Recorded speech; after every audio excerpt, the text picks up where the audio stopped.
In this video, we'll talk about a general way to solve the non-homogeneous differential equations where the right-hand side looks a certain way.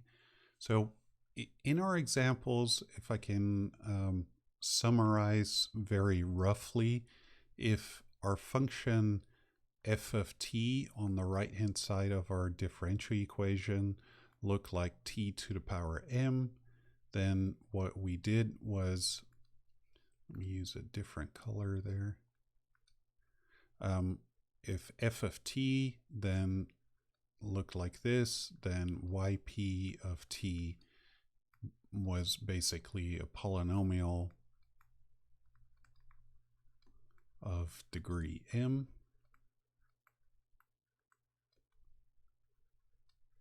If f of t had sine of t or cosine of t, I'm not going to worry about the coefficient in front of this, sine beta t, cosine beta t, but if it had sine or cosine, then your yp of t had sine of t and cosine of t. You had to include both of them. And if you had e to the power, let's say rt, then you just use e to the power rt with a coefficient in front of it. So it doesn't change much. But the one thing that we had to keep in mind is the following.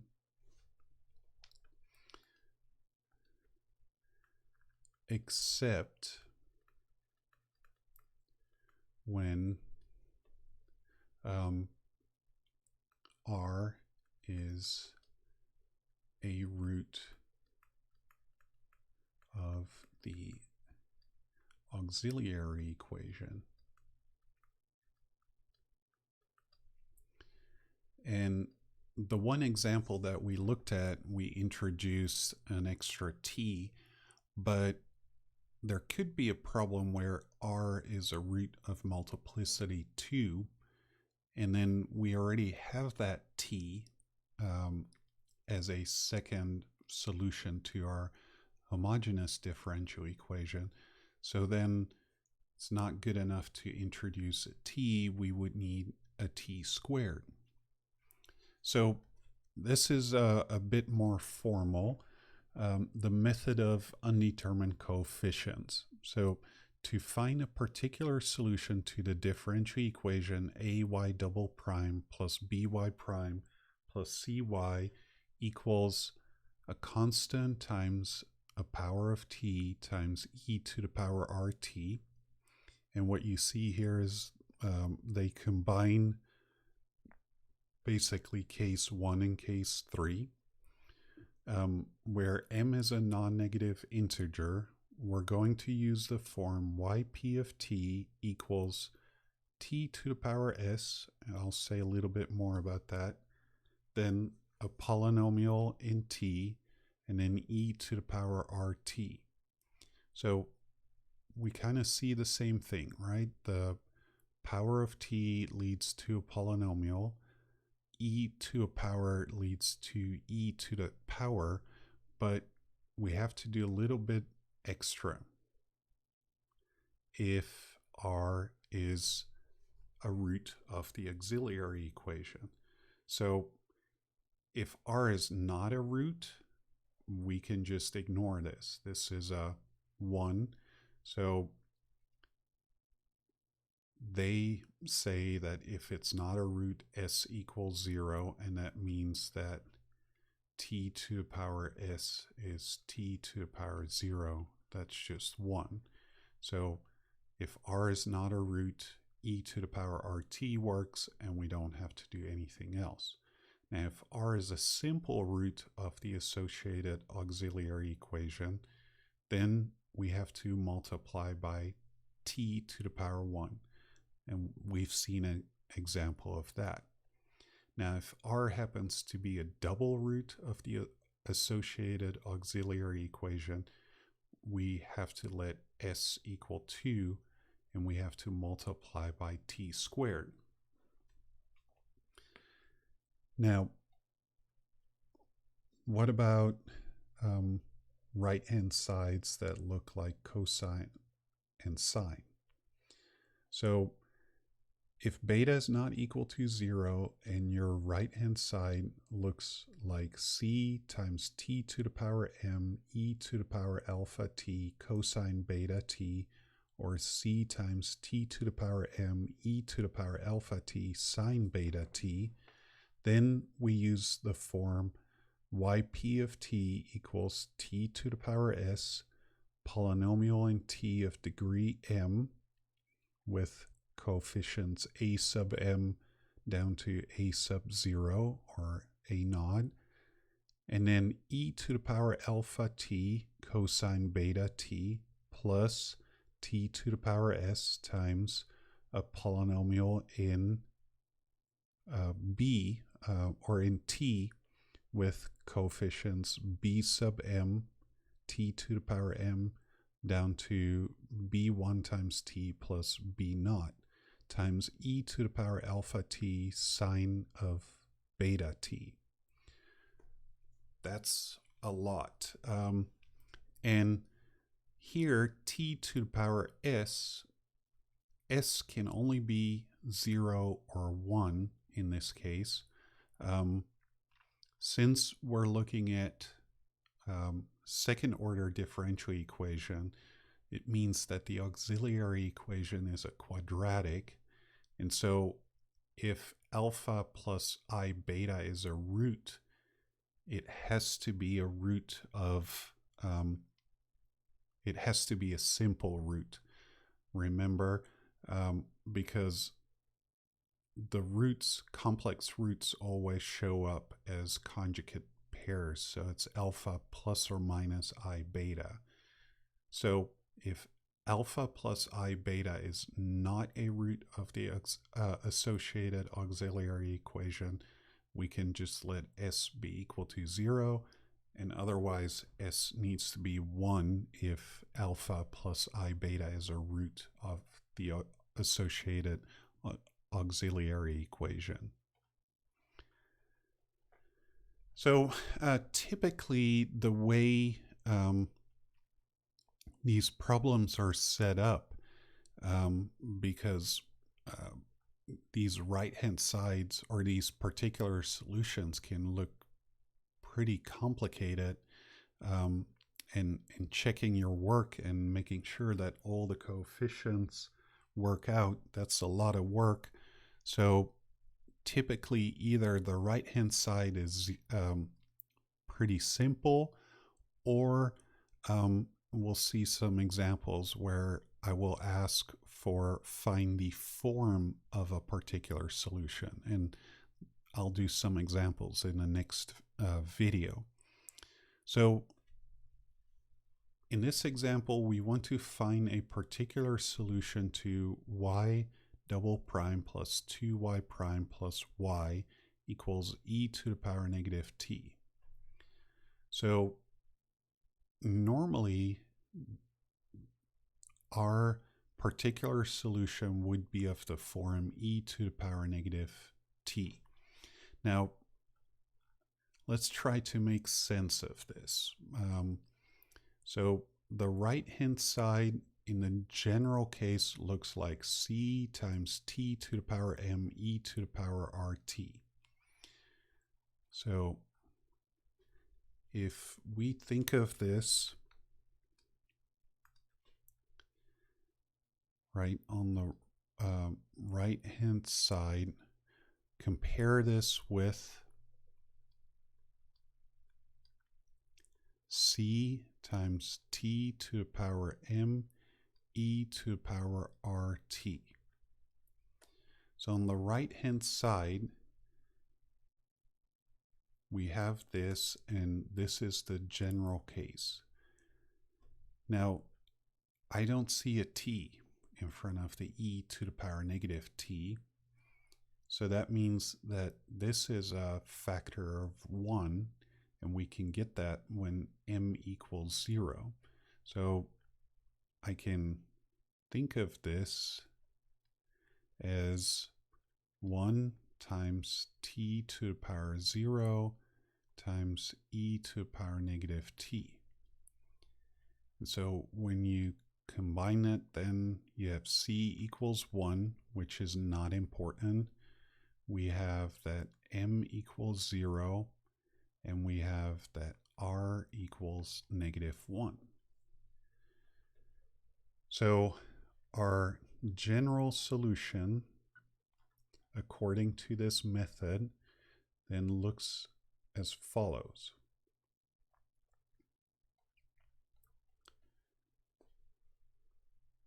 Right, so write down our general solution is yp, or sorry, our particular solution then looks like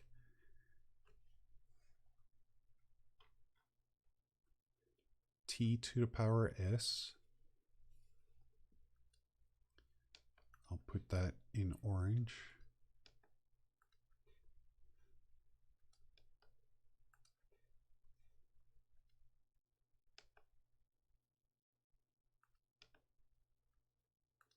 And then we have t to the power s. And then we have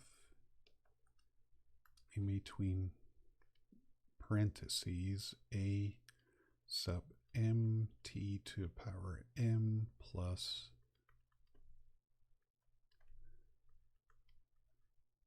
a1t plus a naught, and then e to the power rt.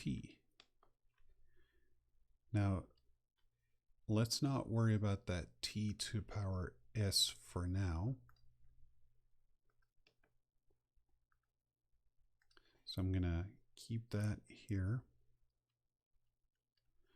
But we saw that m was 0 because there was no t here. So this whole thing in the middle will not have any t's as well. So the only thing we get from there is the a naught.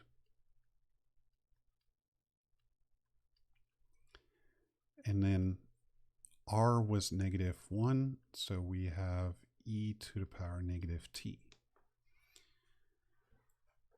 So now we need to figure out what that s is. And so we need to figure out, is r1 part, is that a solution to the auxiliary equation?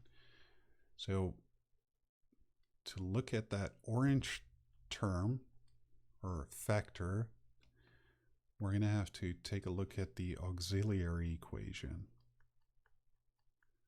The auxiliary equation is r squared plus 2r plus 1 equals 0. Now, that factors as follows. That's r plus 1 times r plus 1. And so we have r plus 1 equals 0, or r plus 1 equals 0. It's a bit silly. I write it down twice to show you that this has multiplicity 2. It shows up as a factor twice, so this is a root of the differential equation, or of the auxiliary equation, with multiplicity 2. So that means, since this is the same as what we found here, that means that s is 2, that multiplicity. So our particular solution then looks as follows. Yp of t equals t squared times a naught, and I can put that in front, right? So that's a naught times t squared e to the power negative t.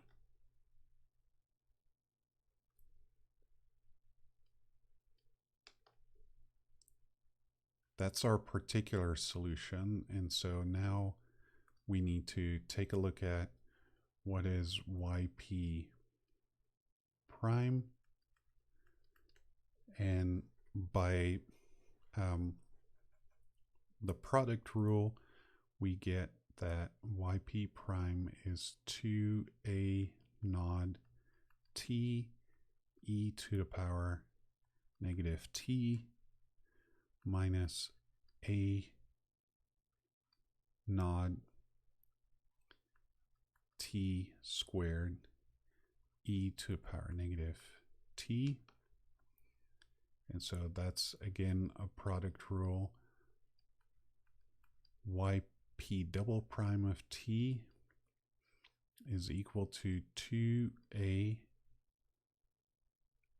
naught, that's the derivative of this, times e to the power negative t, and then minus 2a naught t e to the power negative t. So that's a product rule for the first one. And then we also have to do a product rule for the second one.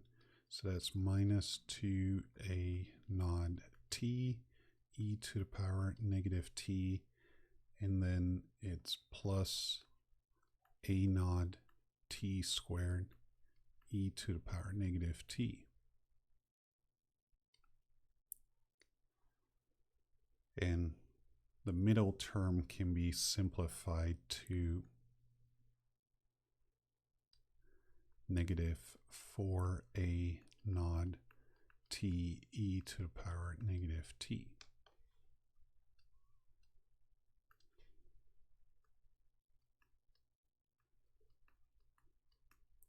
So this is the product rule twice.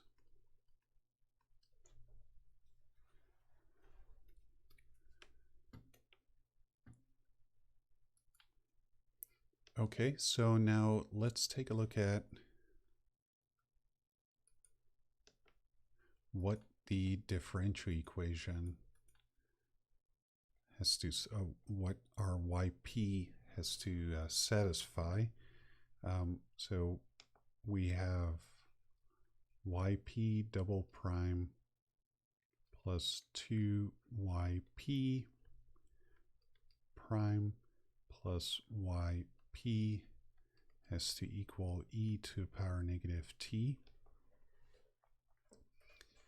And so let's plug in what we have for yp double prime. That's 2a naught e to the power negative t minus 4a naught t e to the power negative t plus a naught t squared e to the power negative t. That's our yp double prime. And then we have plus 2 times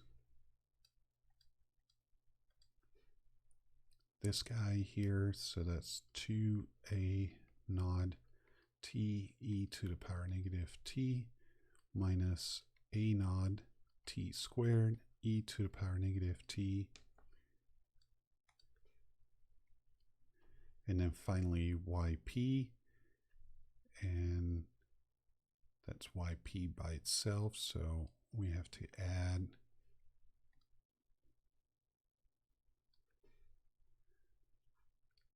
a naught t squared e to the power negative t. And that has to then equal e to the power negative t.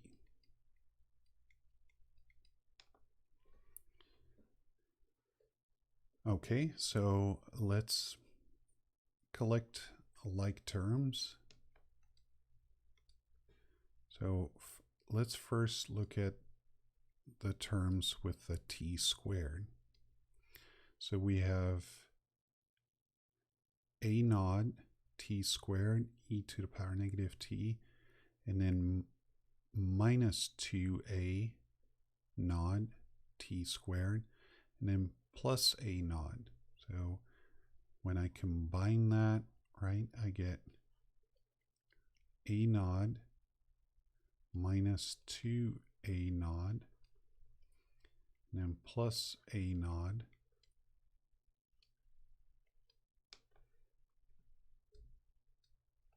and then t squared e to the power negative t. So this disappears, and that's what we want, right? Because the right-hand side doesn't have any t squared e to the power negative t. So let's hope the same happens with the t's, right? The ones that have a t as a factor, and that's over here. And notice that I have negative 4a naught, and then a 2 times 2a naught, that's plus 4a naught.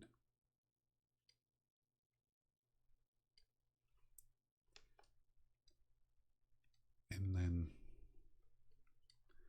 that is the t e to the power negative t. So both of those, right, completely disappear. That equals 0, that equals 0. And so what are we left with on the left? It's just this term right here. So that's plus 2a naught e to the power negative t equals e to the power negative t.